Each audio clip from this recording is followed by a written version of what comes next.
Hello guys, welcome to Techno Tech YouTube channel.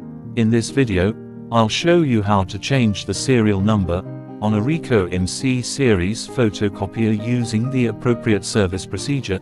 This tutorial is intended for trained service technicians performing board replacement, machine initialization, or authorized service work.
Thanks for watching.